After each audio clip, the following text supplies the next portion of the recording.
¿Existe el mal? No. Estación La Cala, donde los nidos construyen pajaritos, juntos en su radio de acción. Adriana Romero Sánchez, bienvenida a Estación La Cala. Hola, buenas. Naciste en 1987. Según las cifras que acaba de aportar el informe de la Comisión de la Verdad en Colombia, durante los primeros 30 años de tu vida, en el país murieron casi 500.000 de personas a causa de la violencia política.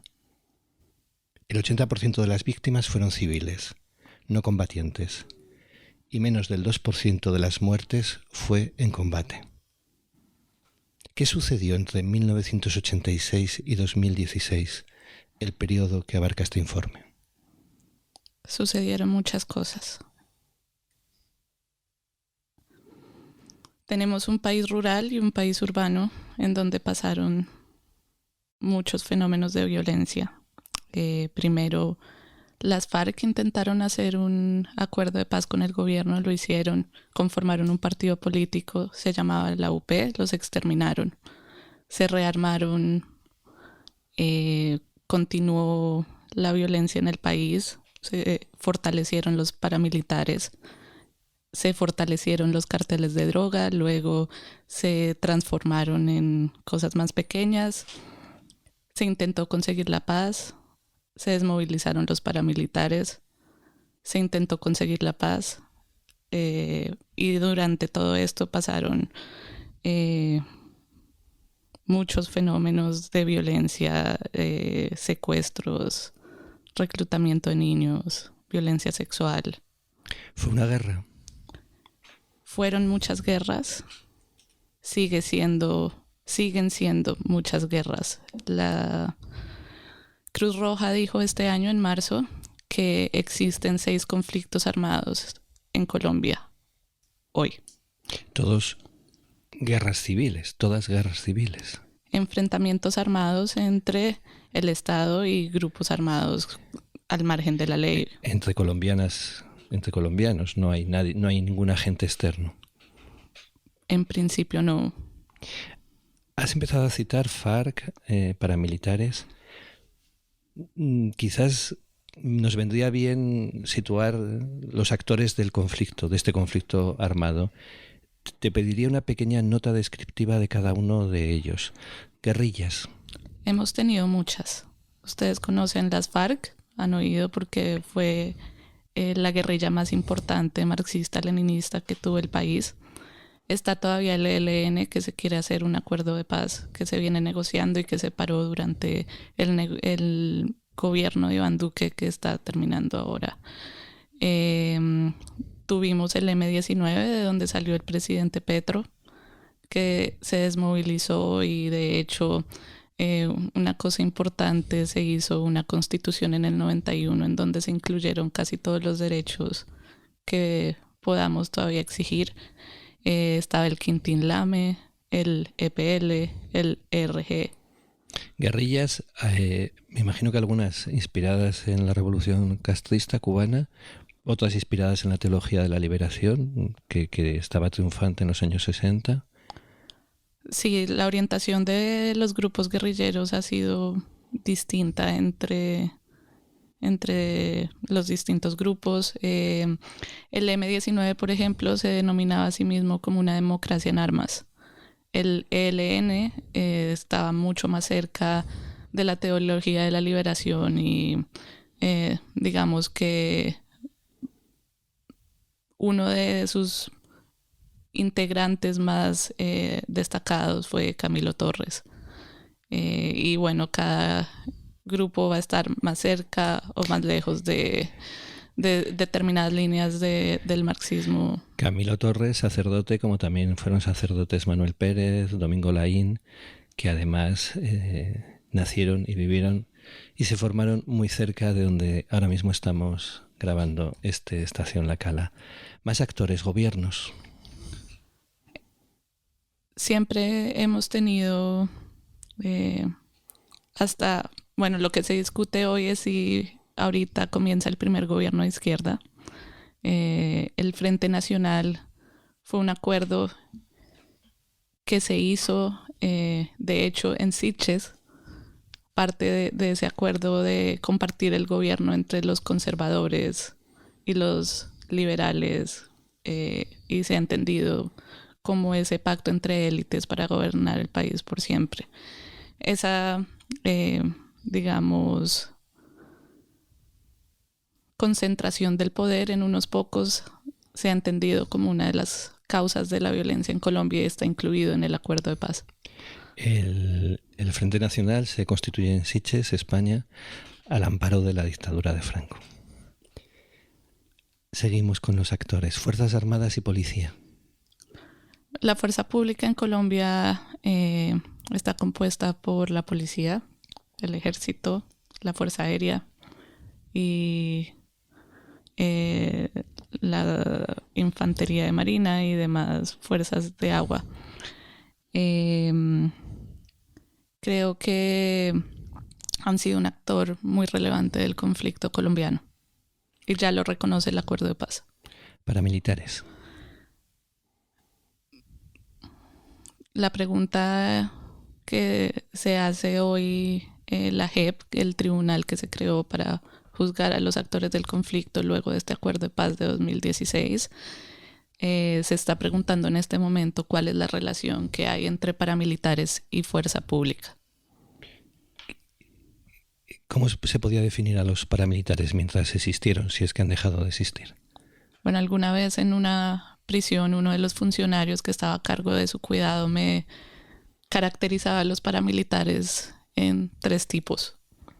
Los que se dedicaban al narcotráfico y su misión principal estaba, digamos, orientado a continuar a participar en este mercado tan importante que tiene el país. Un segundo que lo denominaba los paramilitares criminales, que estaban, digamos, en conexión con unas dinámicas de la criminalidad más complejas. Y un tercer grupo que era lo que llamaba los paramilitares militares o los paramilitares, por decirlo de alguna otra manera, ideológicos, que son aquellos que estaban convencidos de que había que eliminar a las guerrillas. La sociedad civil. Bueno, en la sociedad civil encontramos a muchos grupos de personas. Por ejemplo, campesinos. Los campesinos han sido quienes han tenido que experimentar el mayor impacto de la violencia en el país. Tenemos los gremios económicos, desde los gremios de agricultores, de ganaderos, los gremios industriales, los partidos políticos, las organizaciones de la sociedad civil, la universidad, la academia, los ciudadanos que no se ven representados con nada y todos tienen una relación distinta en este fenómeno. Las campesinas y los campesinos han puesto muchos muertos en el conflicto. Casi se puede decir que una gran mayoría, sobre todo, han tenido que experimentar el día a día de la guerra mucho más cerca que quienes han estado en las ciudades. ¿Los pueblos indígenas? Los pueblos indígenas de manera especial, y creo que claro, es un conflicto que viene de mucho antes, pero desde que la Constitución del 91 les reconoce unos derechos mucho más robustos en términos de soberanía, de posibilidad de configurarse políticamente, de soberanía sobre sus territorios. Creo que tienen que experimentar una mayor disputa territorial respecto de todos los actores armados que los afectan. Las lideresas, los líderes sociales. Bueno, esa es una discusión que claramente vemos que son los que han estado especialmente los últimos años visibles como víctimas del conflicto. Una discusión que se ha dado siempre es quién es y quién no es un líder social. Y eso tiene impacto en cosas como cómo se cuentan, quiénes son esos que están siendo asesinados por fuerzas oscuras. Dentro de esos están los defensores de derechos humanos, integrantes de esos 115 pueblos indígenas, integrantes de manera muy importante de los grupos y las comunidades afrocolombianas, raizales, palenqueras, que debo decir que son casi el 10% de la población, y es un 10% de la población que ha estado de manera importante sufriendo el impacto cotidiano de la violencia por su presencia en ciertos territorios, por su defensa de ciertos derechos. Una de las cosas que sorprendía mientras estaba negociando los acuerdos de paz en La Habana, que llegaron a la firma en el 2016, es que, no sé si durante los 5 o 6 años que duró la negociación, pero desde luego en los últimos años aparecía claramente definida como parte del conflicto, cuando digo parte, creo que más víctima que victimario, la población LGTBI. Sí, fundamentalmente víctima.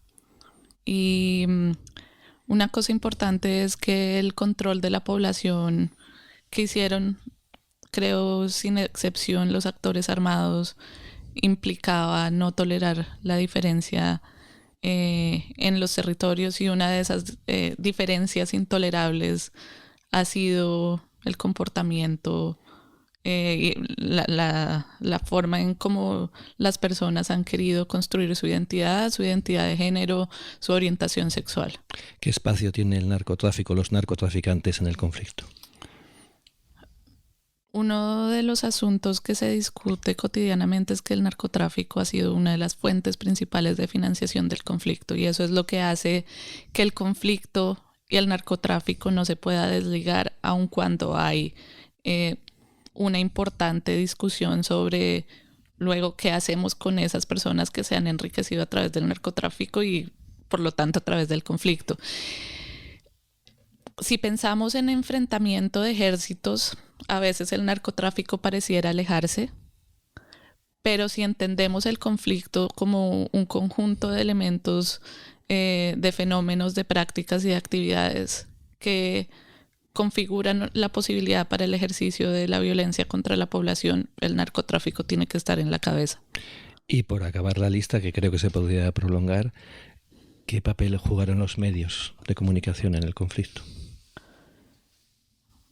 Los medios de comunicación han sido, pues, la voz de quienes están a la cabeza de las narrativas del conflicto, y por lo tanto han sido muy relevantes a la hora de hablar, por ejemplo, del impacto del secuestro y no reproducir, por ejemplo, la violencia contra la población LGBTI o la población indígena o la población afro.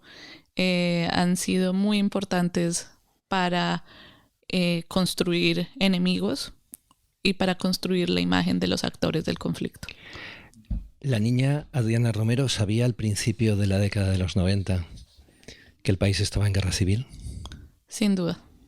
¿Y tienes algún recuerdo de algún acontecimiento relacionado con la violencia que en particular te conmoviera más que otro? Estoy hablando de los, 2 años, 3 años, 5 años. Bueno, tengo algunos y quisiera comenzar con uno que no viví directamente, ya había pasado y fui entendiéndolo con el paso de los años. Y es que en el año 1976, el hermano de mi padre, mi tío, fue asesinado en la avenida Jiménez, a la altura de la carrera 9ª o algo así. En Bogotá. En Bogotá. Iba con la mamá de su 4º hijo, que estaba embarazada, y le dieron un importante número de impactos de bala. A la familia le dijeron que había sido por robarle el reloj, pero pues lo cierto es que él era marxista, maoísta. Había participado en la creación de sindicatos públicos, era abogado defensor de sindicatos, había participado en huelgas muy importantes y es claro que su participación en lo público tenía mucho que ver con la violencia que había recibido, no era la primera vez. Luego, una de las historias que tengo sobre cómo el conflicto me tocó más directamente en mi forma de pensar, sobre todo que me haya impactado así, incluso lo que me pregunto diariamente, fue el día que mataron a Pablo Escobar. Yo tendría alrededor de 6 años y por donde quedaba mi casa en el centro de Bogotá, pero también por la ruta que hacía el bus de mi colegio, que por circunstancias en una ocasión estaba muy cerca del Centro 93 y bueno, esa situación de los atentados con bombas en la ciudad era una cosa que impactaba mucho a cómo se experimentaba la vida allá. Creo que es algo que ha marcado, pues no a toda mi generación, que sin duda. Y entonces yo les manifesté a mis padres que me parecía pues muy pues muy bueno que ya no estuviera ese monstruo, que ya no estuviera ahí. Y la verdad es que no me regañaron exactamente, pero me dijeron, pues no está bien que nadie mate a nadie. Y entonces eso creo que me dejó una pregunta. Tienes 2 años, creo que tienes 2 años, un 23 de agosto, cuando asesinan a Galán. Galán estaba a punto de ser elegido presidente de la República. Quizás era lo más parecido a un gobierno, no sé si de izquierdas, pero de socialdemocracia en ese momento. ¿Tú escuchas en la radio, en la televisión, que acaban de asesinar a Galán? Sí, lo recuerdo. Eso fue unos días antes de mi cumpleaños. Lo recuerdo muy bien. Mi hermana se rompió la cabeza y luego teníamos que viajar a la casa de mis abuelos, que quedaba a varias horas de Bogotá. Y recuerdo mucho la música que estaba en el bus en el que íbamos. Y a la vuelta, que era mi cumpleaños, llegó el ejército, cercó un conjunto muy grande en el centro de Bogotá y allanaron el apartamento. El apartamento donde vivíamos. Y nunca entendimos eso. Se equivocaron. ¿De qué se trató? Se equivocaron. ¿Tienes el primer recuerdo que tienes de la existencia de la guerrilla? Si es que tienes uno muy de infancia. No soy consciente desde cuándo la guerrilla es alguien que sé que existe.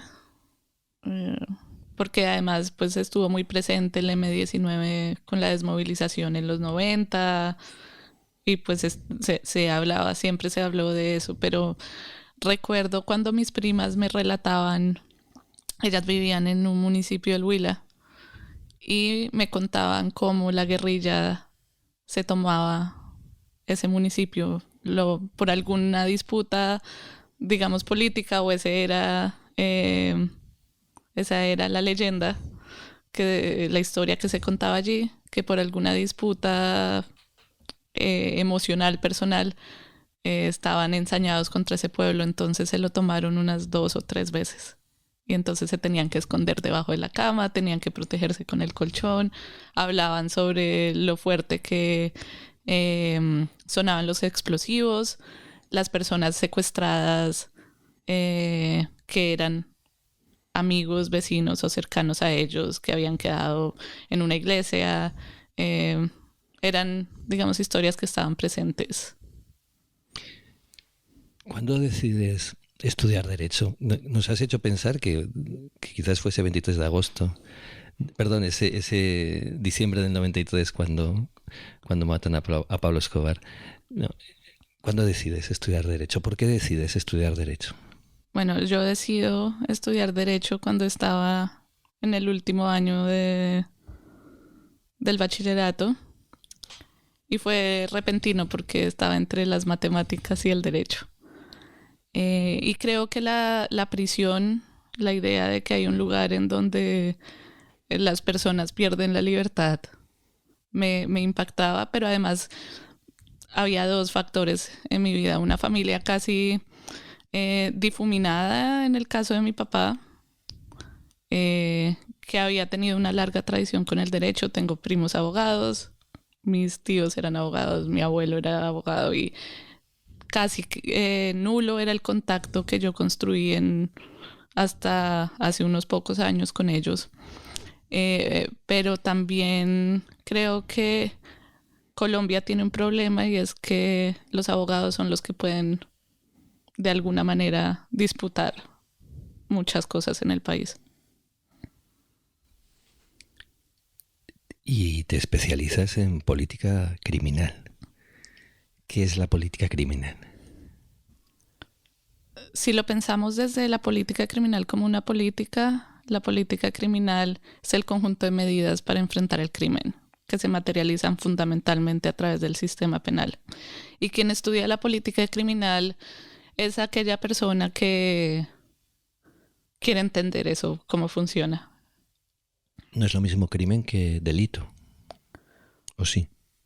Para algunos la diferencia entre el crimen y el delito es que el crimen es algo que existe más allá de las leyes y el delito no, pero esa es una discusión teórica dentro de las escuelas del pensamiento jurídico. Ya que estamos afinando con el vocabulario, la violencia colombiana comparte diccionario con otras violencias políticas universales.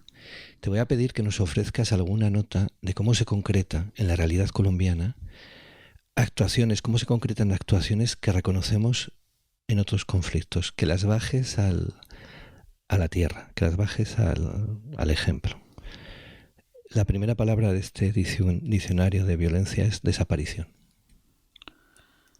Son personas que sus familiares no saben dónde están y en Colombia estamos hablando, según la Comisión de la Verdad, de 121.768 personas que se encuentran desaparecidas. Y en gran proporción los datos muestran que son los paramilitares uno de esos actores que participaron, pero también la fuerza pública y también las guerrillas.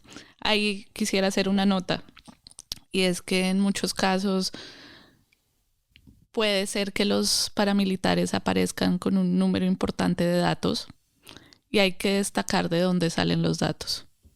Y los datos salen, entre otras cosas, del proceso de justicia y paz, que comenzó en el 2005 y que recibió un número muy importante de versiones libres y de confesiones de paramilitares, y eso pues en este momento puede afectar de alguna manera las estadísticas sobre la participación de otros actores del conflicto. Desmembración. Las personas no mueren completas, y creo que hay 3 ejemplos en Colombia que son importantes. El primero es la historia que se cuenta de cuando los paramilitares jugaban fútbol con las cabezas de las víctimas de un municipio al que llegaron a hacer control territorial, de víctimas que mataron. Está la motosierra, que es el símbolo de cómo estos grupos paramilitares principalmente, pues eso es lo que se cuenta principalmente en el relato, hacían pedazos a las víctimas para desaparecerlas. Hay incluso historias de desmembramientos o desapariciones más concretas con caimanes, con animales. Y luego una cosa un poco más reciente son las casas de pique. Las de Buenaventura fueron muy famosas hace unos 10 años, en donde grupos armados, organizados, algunos que surgieron con posterioridad al paramilitarismo, que tenían control de los mercados criminales, participaron en este tipo de prácticas. Masacre. Bueno, Iván Duque en su gobierno quiso reevaluar el uso de del concepto y habló de homicidios colectivos. Y pues detrás de eso, si bien es un acto de alguna manera de desconocer el símbolo, la carga simbólica de las palabras para hablar de las violencias, trae la discusión sobre a partir de cuántas personas podemos hablar de masacre, y existe ahí un debate, pero en cualquier caso los datos que tenemos sobre el Centro Nacional de Memoria Histórica es que entre 1958 y 2021 24.924 personas murieron en 4.297 masacres. Contextualizamos, Iván Duque es todavía presidente de Colombia hasta el domingo, fecha en la que empezará a ser presidente Gustavo Petro. Secuestro. El secuestro fue claramente un hito de los problemas en Colombia. De hecho, es uno de los delitos en el Código Penal con una de las penas más severas, especialmente el secuestro extorsivo. Y si bien varios actores utilizaron el secuestro, incluso es importante la participación de la delincuencia en el secuestro como método de obtención de recursos. El rol que tuvo las FARC en varias prácticas como las pescas, lo que se llamaba pescas milagrosas, y también en lo que se ha discutido recientemente sobre el secuestro como estrategia de control territorial o de consecuencias políticas, implicó que esto ocupara un lugar importante en la agenda pública. La Comisión de la Verdad habló de alrededor de 50.000 secuestros entre 1990 y 2018. Y la JEP en el auto 19, es un auto en donde le pidió reconocer a las personas que integraron el secretariado de las FARC, el último secretariado, su responsabilidad por las políticas de secuestro. En ese auto la JEP habló de 21.396 víctimas de secuestro de este grupo. Falsos positivos. Hoy se discute si es correcto hablar de falsos positivos. También se le ha llamado en el ámbito internacional ejecuciones extrajudiciales. Y hoy se habla de asesinatos presentados como bajas en combate. Algunos le ponen la palabra ilegítimamente presentados como bajas en combate, pero yo siempre me he preguntado qué asesinato es legítimo presentar como baja en combate. Pero bueno, en cualquier caso, cuando hablamos de este fenómeno, estamos agrupando una serie de situaciones distintas. La primera son personas que fueron capturadas o aprehendidas o heridas en combates, o incluso en distintas circunstancias como entregas controladas, que es aquellos casos en donde se va a cobrar una extorsión y el Estado finge ser la víctima, y que en vez de capturarlas, son personas que se les niega la posibilidad de ser sometidas a juicio y se presenta como una baja en combate. Y por otra parte, están pues aquellos miembros de la población civil, personas que no estaban participando en ningún tipo de actividad relacionada con el conflicto y que por distintas estrategias logra la fuerza pública encontrarlas, capturarlas o cualquier otra actividad en donde pueden ser asesinadas y luego presentadas como si hubieran sido muertas en combate. Es una cifra muy importante en Colombia hoy, 6.402 personas, aunque las organizaciones de víctimas hoy hablan de más de 10.000. Organizaciones que han sido muy importantes en desvelar el caso. Estoy pensando en las madres de Soacha, por ejemplo. Sí, hay, digamos que el caso de Soacha es uno de los casos más visibles, porque primero contribuyó a desaparecer, o digamos a que el fenómeno parara, o parara significativamente, pero además porque ha permitido hacer visible un fenómeno que antes pues existía y probablemente no se comentaba. Pero localmente, regionalmente existen muchas organizaciones, muchos grupos por ejemplo, de organización popular que han denunciado este tipo de fenómenos. Macrocriminalidad. La macrocriminalidad creo que es un enfoque de investigación que permite entender de manera más clara qué fue lo que pasó en un conflicto, en donde entender fenómenos individuales no ayuda a develar patrones, políticas y prácticas de violencia. Violencia sexual. Sobre violencia sexual, pues lo primero es que fue una estrategia de guerra.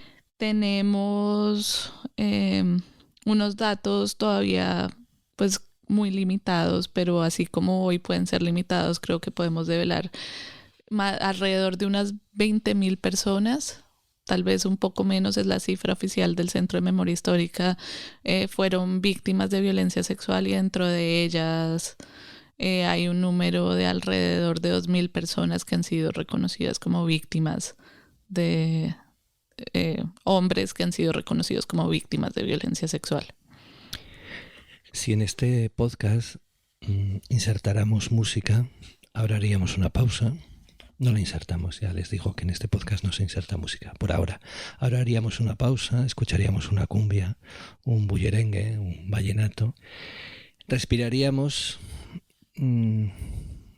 pensaríamos, aprovecharíamos para pensar sobre lo que acabamos de escuchar y nos prepararíamos para la segunda parte, donde les anuncio que vamos a dejar de hablar de la guerra y vamos a empezar a hablar de la paz.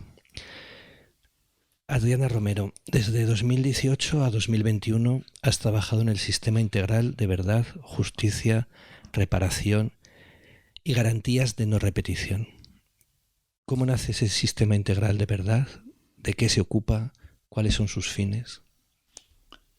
Sí, yo pude colaborar con una de las entidades del Sistema Integral.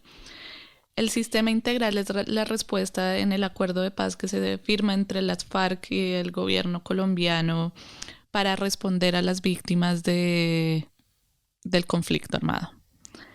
Este sistema está compuesto por 3 instituciones y un componente de reparación. Las instituciones son la Jurisdicción Especial para la Paz, o JEP, la Unidad de Búsqueda para las Personas Dadas por Desaparecidas y la Comisión de la Verdad. Cada una de estas instituciones tiene competencias independientes, como es obvio. La JEP está encargada del componente judicial y eso implica que debe determinar las responsabilidades penales individuales de lo que pasó en el conflicto, debe resolver la situación jurídica de los comparecientes y sobre todo que eso se entiende desde el principio de la centralidad de las víctimas, debe garantizar los derechos de las víctimas a la verdad, a la justicia, a la reparación y a las garantías de no repetición. Y digamos que en esa estructura además tiene como función contribuir a establecer la verdad de lo que pasó en el conflicto. La Comisión de la Verdad tenía un periodo establecido legalmente de 3 años para cumplir con su informe. Eso, digamos, sufrió algunos cambios a partir de la pandemia. Pero el mes pasado, en junio, presentó el informe de las conclusiones sobre qué fue lo que pasó en el conflicto. Y la Comisión de la Verdad fundamentalmente tenía en cierto sentido la responsabilidad de establecer atribuir esas responsabilidades más políticas y construir la narrativa fuerte sobre qué fue lo que pasó en el conflicto. Y pues como es evidente, la unidad de búsqueda de personas desaparecidas debe trabajar arduamente en encontrar a aquellas personas cuyo paradero aún se desconoce. ¿Cuál ha sido tu cometido específico dentro de ese sistema? ¿De qué te has ocupado durante 4 años? Fundamentalmente de colaborar a establecer si la versión de quienes participaron en el conflicto corresponde con la de las víctimas, corresponde con la de las pruebas, y ayudar a que esas personas tengan unos puntos de partida para reconocer verdad y responsabilidad. ¿Te atreverías a decir que has trabajado en la búsqueda de la verdad? En parte, una contribución a ese proceso. Encima de esta mesa de trabajo, hoy se acumulan cientos, miles de páginas impresas. Y no exagero, son miles. En el ordenador, desde hace una semana no cesamos de abrir pantallas donde se da cuenta de crímenes cometidos en los últimos 40 años. Es un registro descomunal de víctimas, victimarios, relatos, contextos, causas. Son publicaciones, impresas o digitales, realizadas por colombianas y colombianos, editadas en Colombia. Me atrevería a decir que semejante registro es excepcional en la historia de la violencia mundial y que muestra que la búsqueda de la verdad ha sido una constante en el país. ¿Qué aporta este sistema integral de verdad nacido de los acuerdos de paz de 2016? ¿Qué aporta a toda esta búsqueda que durante décadas han llevado a cabo organizaciones religiosas, organizaciones civiles, políticas, ONGs, la academia? El acuerdo de paz creo que tiene una gran ventaja, y es que se construye partiendo de un conocimiento del país, al menos en lo formal, de institucionalidad, de preguntas sobre cómo garantizar los derechos de las víctimas, de preguntas sobre reparación, de preguntas sobre memoria, de preguntas sobre verdad.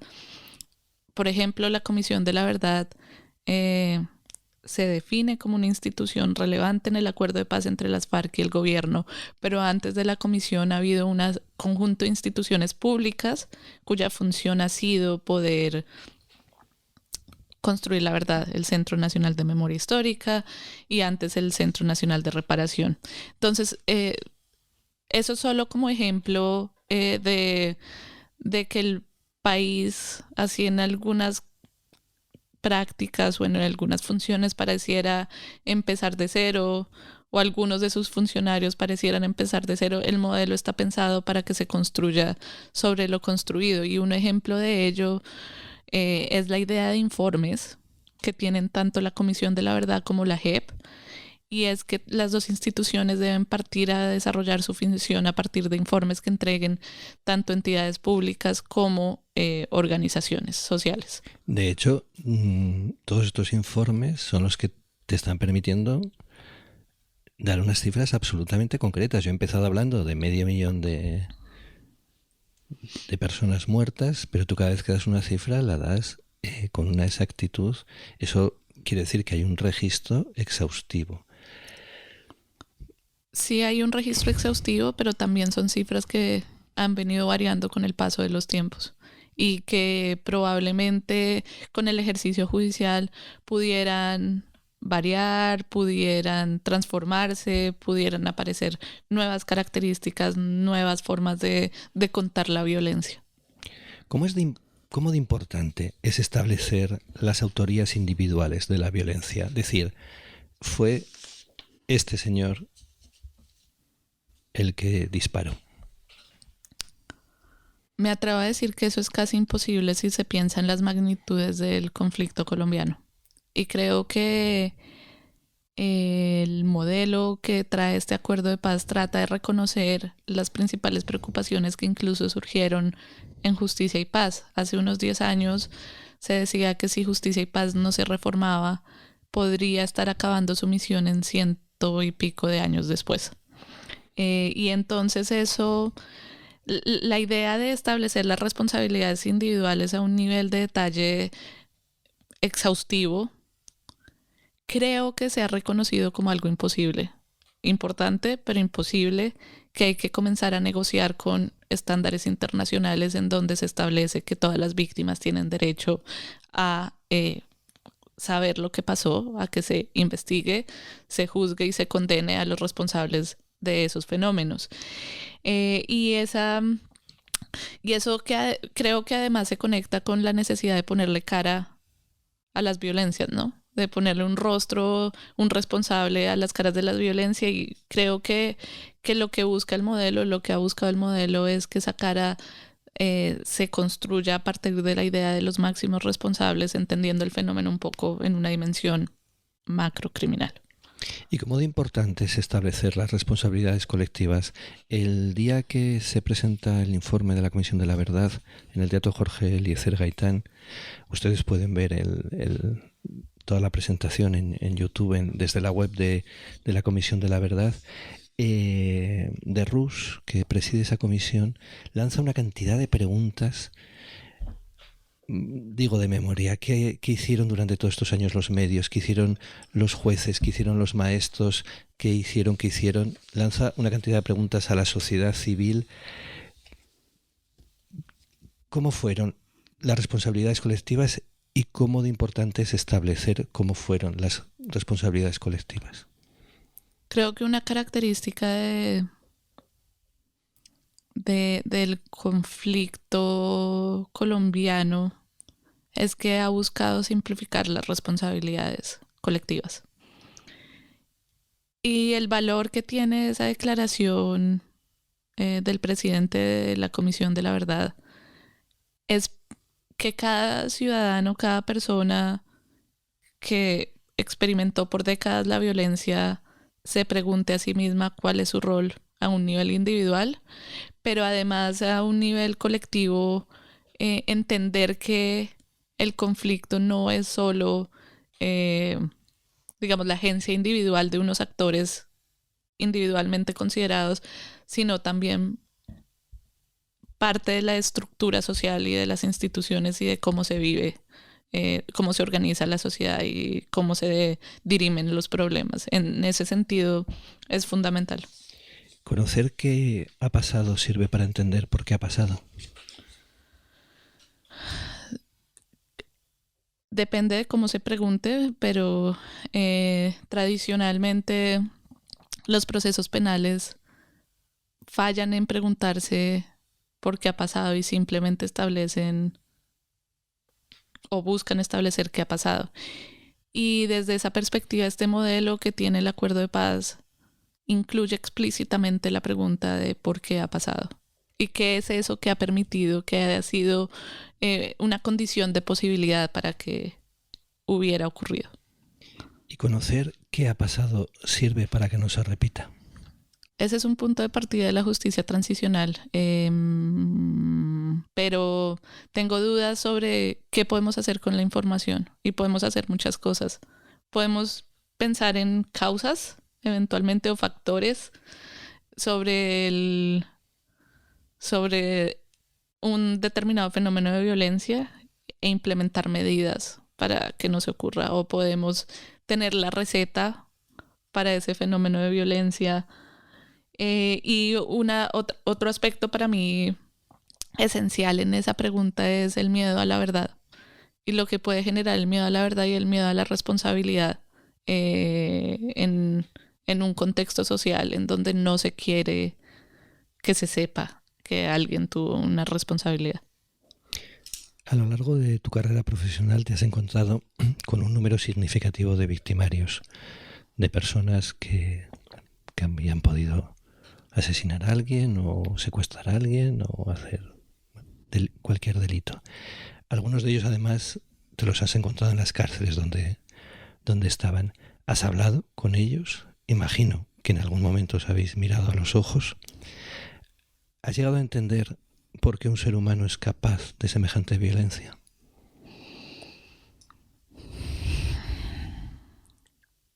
Yo creo que a veces las respuestas que encontramos son insuficientes. A veces es un amigo que se encontró con otro un día, una tarde. En otra ocasión es tener que escoger entre dos opciones la que les parece mejor. En otras ocasiones es escoger entre comer o no comer. En otras ocasiones es escoger entre la vida y la muerte o la integridad de la familia. En otras ocasiones es simplemente algo que se va desenvolviendo y que solo se entiende qué pasó al final. Y a veces identificar eso de alguna manera es seguir no entendiendo por qué pasa. ¿Qué respuesta social merece esa persona que ha torturado, mutilado, violado, asesinado a personas indefensas? Si pensamos en la sociedad como un grupo, podríamos pensar que el rechazo y el repudio tiene que estar de primeras. ¿Cuál es el modelo que propone el Acuerdo de Paz? El modelo del Acuerdo de Paz propone que las personas que ayudan a que las víctimas, o ayudan no porque es su obligación, pero que las personas que se comprometen a trabajar por los derechos de las víctimas, que en muchos casos no pueden volver al estado anterior del daño, es decir, no le pueden devolver a sus familiares, no le pueden devolver la tranquilidad que perdieron por muchos años, pero si trabajan y se comprometen a decir la verdad, a decir qué fue lo que pasó con sus familiares o qué fue lo que pasó en el momento de violencia, y trabajan para construir actividades de tipo reparador y restaurador, podrían con eso dar un paso adelante y recibir eso como respuesta del Estado. Tradicionalmente eso resulta polémico en un modelo en donde lo que se espera socialmente que se haga frente a cosas atroces como estas es la prisión, y la pregunta que algunos nos hacemos es ¿qué proporciona la prisión para enfrentar ese conflicto? Bueno, yo te la voy a hacer en general. ¿Para qué sirven las cárceles? Para mí las cárceles son un instrumento para saber cómo somos como sociedad. Y las cárceles reflejan aquello de lo que somos, de lo que no hablamos. Y es ese lado oscuro que tenemos como sociedad. Si la pregunta es ¿para qué busca la cárcel funcionar? ¿O cuál es la finalidad que se le asigna a la cárcel? En teoría es la resocialización de las personas, que no cometan más delitos, que la sociedad reciba un mensaje de que eso que hicieron no está bien. Y lo que ha hecho la sociología es contrastar esas finalidades, esos fines de la pena, con las funciones de lo que hace en realidad. Y sobre eso se dice, la cárcel es una escuela del crimen, la cárcel es el lugar donde se destruye la personalidad, la cárcel es un instrumento para administrar dolor a quien ha ido en contra de unas normas sociales. Y si estoy entendiendo bien, el sistema integral de verdad que se ha puesto en marcha en Colombia no está dirigido a que toda esa población que en algún momento fue victimario acabe en la cárcel. Se está pensando que puede haber otras posibilidades. Sí, creo que eso es lo llamativo del modelo, entender si esas posibilidades, o digamos poner a prueba unas posibilidades distintas para tramitar conflictos muy graves de una sociedad. Hay dos notas que se deberían hacer. Lo primero es que es excepcional, o sea que se piensa en estos casos de manera excepcional en la medida en que hay un compromiso con un proceso y que se busca que de manera rápida, célere, se pase la página, se resuelvan situaciones jurídicas y se garanticen de manera masiva derechos de las víctimas. Pero en cualquier caso, hay otras dos notas que hacer al respecto. La primera es que hay algunas personas que van a ser amnistiadas, que son quienes no cometieron delitos graves, quienes no detentan las máximas responsabilidades. Hay unas personas que tengan las máximas responsabilidades, que son las que deben recibir sanciones, y luego quienes no contribuyan al modelo se supondría que serían tratadas o sancionadas o castigadas a través de la prisión. Es una cosa que apenas estamos descubriendo cómo va a funcionar. Es inédita. Hay ejemplos a nivel mundial que os precedan. Yo estoy pensando, por ejemplo, en lo que fue la ley de amnistía en España. A nadie se le pidió que contara lo que había hecho. A nadie, hasta hoy. Y nadie lo contó. Entiendo que el sistema integral de la verdad en Colombia exige el relato lo más completo posible, exhaustivo, veraz. Bueno, sobre los modelos hay, digamos, lo que hace llamativo este ejercicio o esta política es que la administración de medidas restaurativas se dan a través de un tribunal.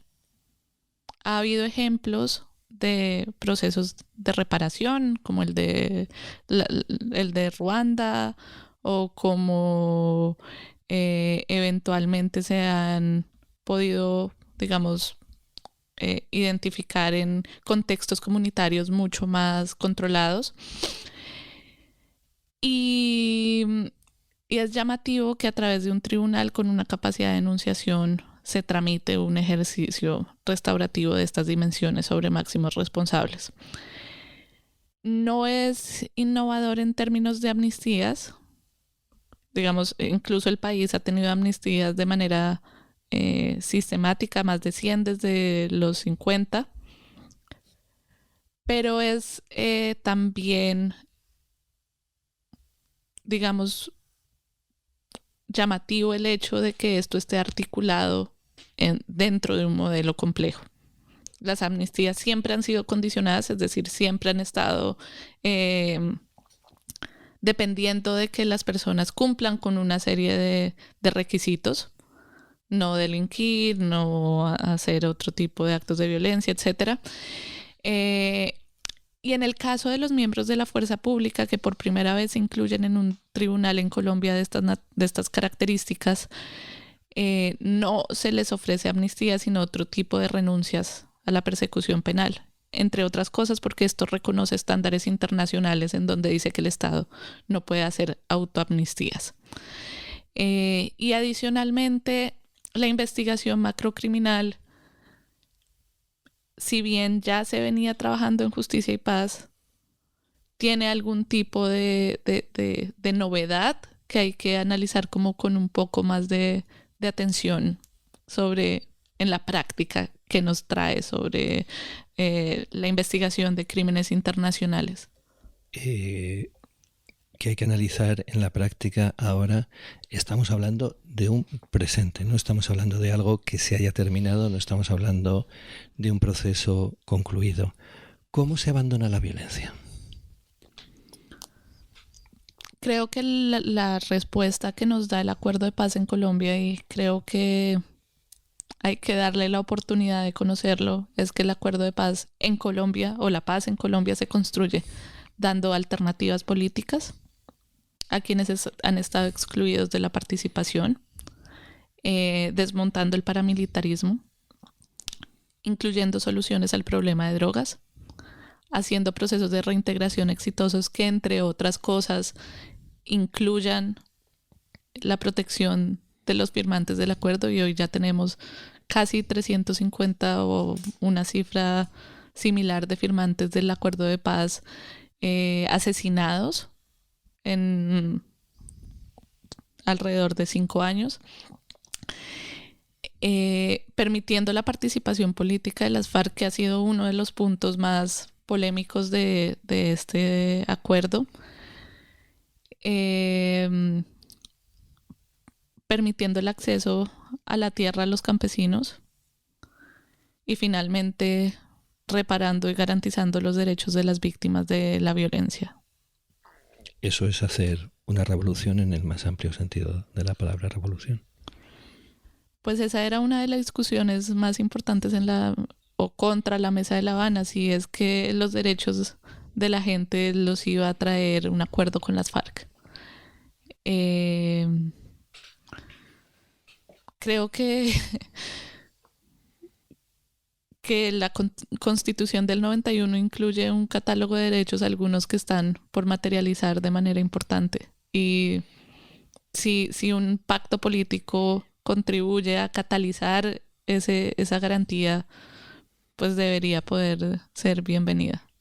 La Comisión de la Verdad acaba el informe con un subtexto que es una convocatoria para una paz grande. ¿Qué sentido le das al adjetivo grande? ¿Qué es una paz grande?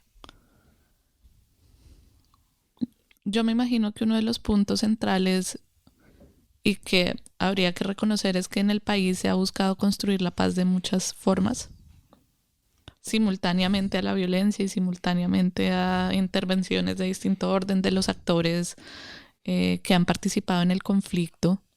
Y cuando hablamos de paz grande, creo que no solo se refiere a tener una burocracia para la paz, una serie de medidas para la paz, sino una paz que llegue a la gente, una paz que haga que la gente tenga derechos en el país, que los colombianos y las colombianas puedan construir colectivamente una vida en común, pacífica y satisfactoria. Me gustaría que le pusieras nombre a movimientos, instituciones, colectivos, medios que estén en eso, que estén trabajando por la paz, que no importa que sean pequeñitos, que abarquen todo el país. Yo creo que no terminaríamos de mencionar todos los que han buscado contribuir a la paz. Desde las instituciones, en su momento las altas cortes se pusieron la camiseta por la implementación de este acuerdo de paz, el sistema integral de verdad, justicia, reparación y garantías de no repetición, las organizaciones de víctimas, y dentro de eso hay que destacar que hay víctimas que aún en contra de lo que creían o de sus luchas históricas se tomaron el trabajo de entender el modelo y tratar de actuar en consonancia con el modelo, aun cuando hay cosas que todavía no les gustan. Y entre esas están las organizaciones que conforman al Movice, el Comité de Solidaridad con los Presos Políticos, la Comisión Colombiana de Juristas, el José Alvear Restrepo, la Comisión Intereclesial, Asociación Minga. Hay personas que hoy ven la paz de otra manera y que también están participando en la discusión y que probablemente habría que hacer un diálogo y escucharlas con más detalle. Por ejemplo, las organizaciones de víctimas, por ejemplo, de las FARC, que han sido muy críticas de este acuerdo de paz, que tienen reclamos. Hay un montón de radios comunitarias. Está Pacifistas, que ha buscado visibilizar de manera importante pues la violencia que se han ejercido contra otros líderes. Hay organizaciones que han buscado denunciar la agresión contra la ciudadanía. Está Temblores, está digamos organizaciones de mujeres que han trabajado muy fuertemente por mostrar la voz de aquellas personas que han sufrido con rigor la violencia. Incluso yo creo que hay actores del conflicto que han tenido una participación compleja y que su rol pues habría que resaltarlo, discutirlo al menos. Creo que algunos paramilitares que estuvieron privados de la libertad tuvieron un aporte frente al proceso de paz con las FARC. Algunos integrantes que fueron integrantes de las FARC, firmantes del acuerdo, han trabajado muy duro para poder digamos, lograr que esto se continúe implementando. Hay, cuando se perdió el plebiscito, hubo una organización ciudadana muy espontánea que se llamó Paz a la Calle. Hay organizaciones que se llaman o que tienen como finalidad la defensa de paz, Defendamos la Paz.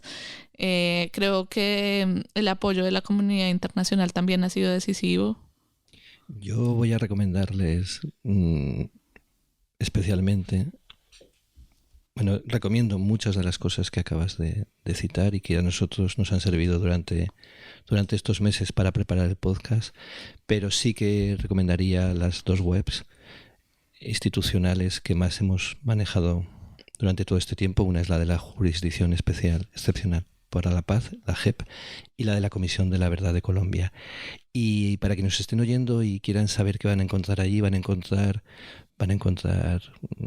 información jurídica, información política, van a encontrar información social, antropológica, y sobre todo van a encontrar una cosa que es muy, muy sorprendente. Van a encontrar cientos, miles de testimonios transcritos que pueden leerse en texto, en audio, que pueden escucharse, y muchas veces en vídeo. De hecho, ayer a última hora todavía repasábamos los últimos vídeos de la JEP, donde algunos militares veíamos como no sé si eso se llama una audiencia, no tengo claro el nombre, relataban qué violencia habían cometido delante de sus víctimas. Ahora mismo estás estudiando en una universidad de Estados Unidos, lo que te permite ver la nieve durante una buena parte del año.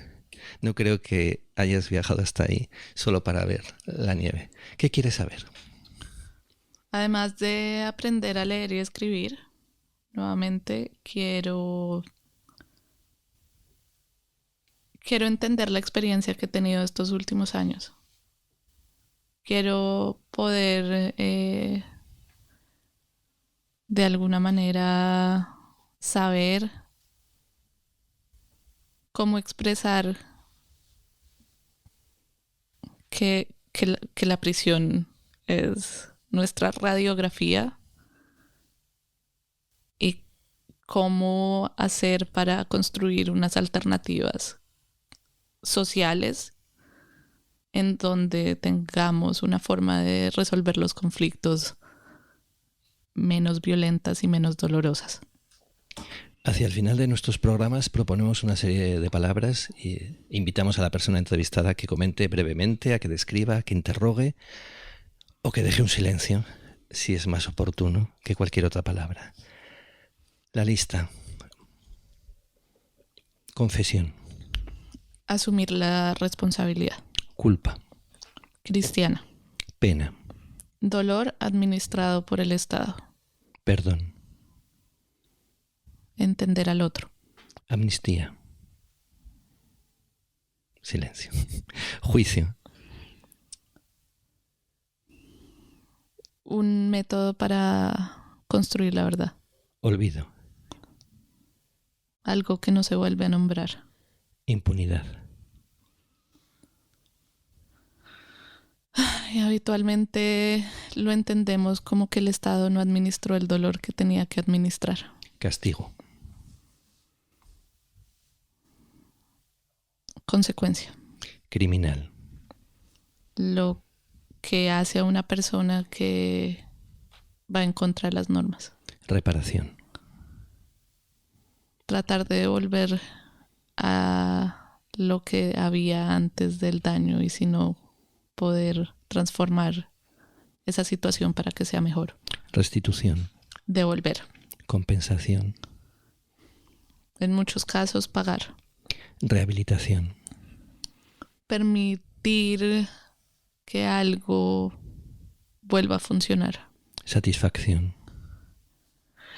Dignidad y reconocimiento. Garantía de no repetición. Identificar qué es aquello que tenemos que hacer para que no vuelva a repetirse. Atrocidad. Algo que nos conmociona. Desesperanza. Lo que nos pasó luego del plebiscito a algunos. Terror. Un miedo que hace que la vida sea insoportable. Paz. Estar tranquilos. Hemos iniciado hoy un nuevo programa en Estación La Cala. Ustedes ya conocen Nos vamos de este mundo, tiempo de exposición y conferencia Eres tú. Hoy nace el nudo. Es posible que recuerden aquel aprendizaje escolar que situaba el nudo entre el inicio y el desenlace de una historia, de un relato.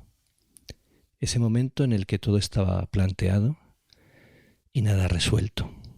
La vida, la íntima, la privada, la colectiva, la pública, está llena de nudos. El primero del que nos hemos ocupado en Estación La Cala es el nudo del proceso de paz en Colombia.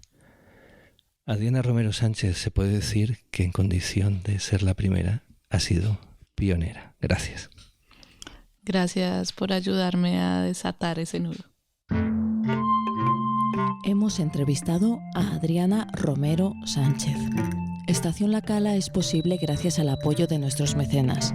Si quieres sumarte a la comunidad de apoyo, encontrarás toda la información en lacala.es. En la realización técnica del podcast, Ana Mareca. Entrevista y dirección, Grasa Toro. 4 de agosto de 2022. Estación La Cala, donde los nidos construyen pajaritos, juntos en su radio de acción.